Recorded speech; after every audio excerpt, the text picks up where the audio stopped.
우리나라에서도 주식의 시대가 열리고 있습니다. 이재명 대통령이 주식을 부동산에 버금가는 투자 수단으로 만들겠다며 코스피 5천이라는 새 이정표를 제시했죠. 한국경제TV는 우리 증시의 현주소를 진단하는 특별기획 시리즈를 준비했습니다. 그 첫 순서 증권부 조연 부동산 방서우 기자와 함께합니다. 조 기자, 코스피는 곧 박스피라는 오명이 있었잖아요. 그런데 장기 수익률로 보면 오히려 부동산보다 좋았다고요. 그렇습니다. 흔히 부동산 불패 그리고 코리아 디스카운트 이 두 단어가 우리 주식시장과 부동산 투자의 대명사처럼 불리곤 했죠. 하지만 성장성이 있는 주식을 잘 선별해서 장기 투자한다면 부동산보다 더 나은 수익을 낼 수 있다는 분석입니다. 지난 2008년 글로벌 금융위기 여파를 맞았던 코스피 지수는 938선까지 떨어졌습니다.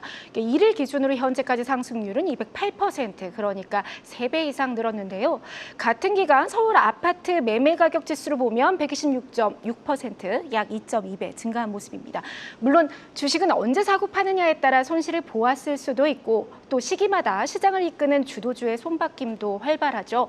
국민주인 삼성전자를 대표적인 예로 보면 글로벌 금융위기 이후 수익률은 513%, 그리고 20년간의 투자 수익률은 493%였습니다. 그러니까 한 6배 정도죠. 20년 전 1억 원을 삼성전자에 투자했다면 단순 주가 상승률을 반영한 현재 가치는 약 6억 원에 육박하고 여기에 배당까지 더하면 실제 수익률은 더 늘어납니다. 그렇지만 이제 서울에서 아파트 평균 가격으로 보기에는 강남권과 비강남권의 차이도 큰 것 같습니다.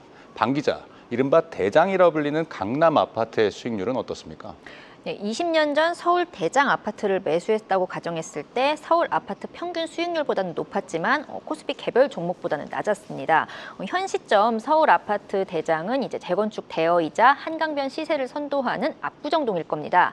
그 중에서도 또 대장을 꼽자면 압구정 3구역일 텐데요.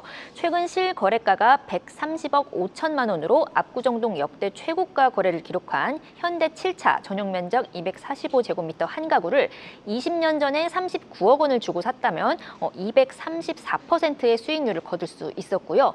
또 압구정동에서도 평당 가격이 가장 비싼 현대 14차 전용 면적 84제곱미터짜리도 같은 기간 12억 원에 샀다가 52억 원에 팔았을 때 수익률이 333%였습니다. 이 밖에 KB부동산이 랜드마크 단지로 뽑는 50개 단지에 속한 은마 아파트도 20년간 실거래가가 222% 이상 올랐고요.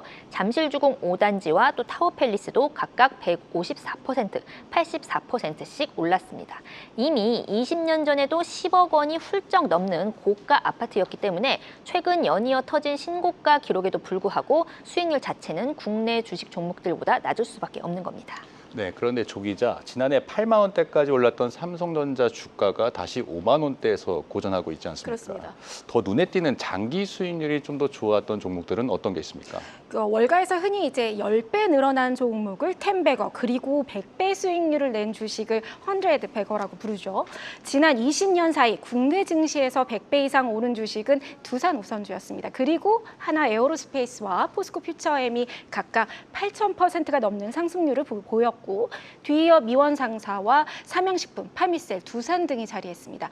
그리고 시가총액 주요 상위주들의 상승률도 한번 확인해 볼까요? SK하이닉스가 1,360%, 메리츠 금융주주가 1,590%, 셀트리온이 1,100%로 10배거, 그러니까 10배 주에 꼽혔고 삼성 바이오로직스와 기아, 한국금융지주, 한미반도체 등이 600% 이상의 수익률을 기록했습니다.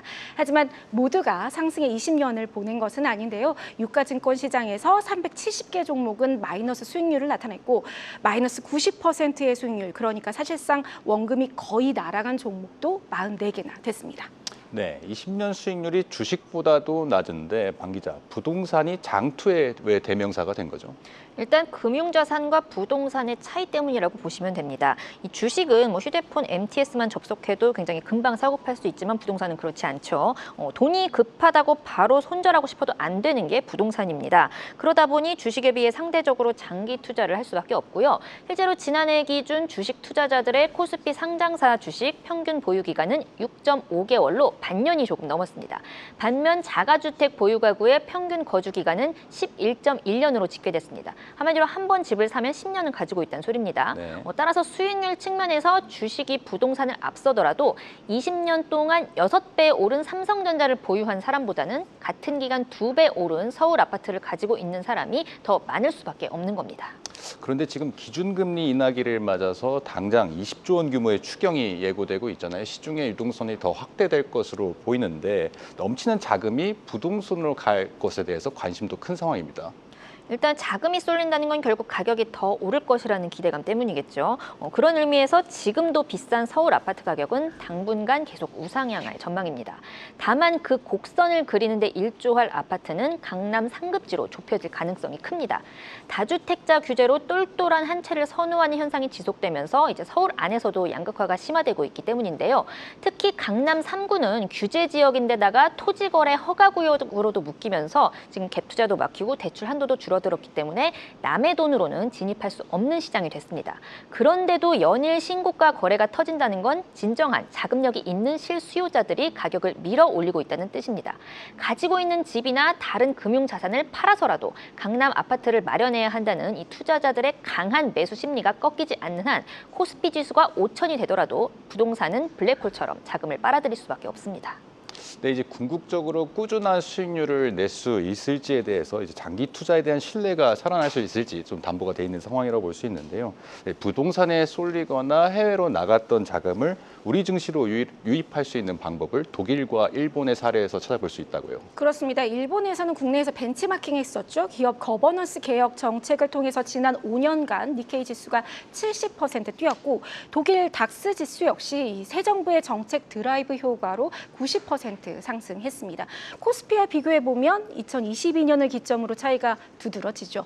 특히 독일의 경우 한국과 이 GDP 성장률이나 물가, 수출 추이에서 큰 차이가 없음에도 불구하고 닥스 지수가 3년 만에 접점 대비 2배 이상 급등했습니다. 박상현 IM증권 연구원은 기준금리 인하를 통한 유동성 효과 그리고 독일 새 정부의 방위산업 지출 확대 등 강력한 정책 기대감이 증시를 이끌었다면서 국내 증시도 일관성 있는 정책 추진과 강력한 제도 개선이 병행된다면 코스피 5천 달성이 불가능한 목표는 아니다 이렇게 진단을 했고요. 상법 개정과 배당 촉진 세제 개편 그리고 부당한 합병 비율 개선 등의 공약이 현실화되고 여기에 확장적 재정 정책과 신성장 산업에 대한 지원책이 맞물린다면 한국 증시 역시 우상향을 이끌 수 있다라는 것입니다. 네. 그리고 일본이 또 10년 넘게 기업 지배구조 개혁에 매진했던 것처럼 주주 자본주의로 기업 의사 결정 구조의 전환을 꾀함과 동시에 기업의 투자와 고용 그리고 배당을 확대할 수 있는 유인책도 함께 필요하다 이렇게 강조했습니다. 네, 잘 들었습니다. 증권부 조연, 부동산부 방서우 기자였습니다.